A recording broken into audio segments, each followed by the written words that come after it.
cachorro era, que el cachorro era,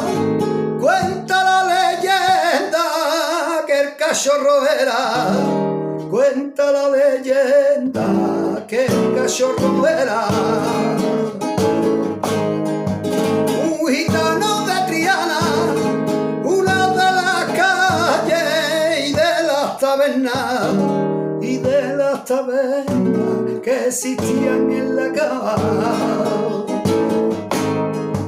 El payo que lo mató nunca pensó que el cachorro, por obra de un escultor, sería para Sevilla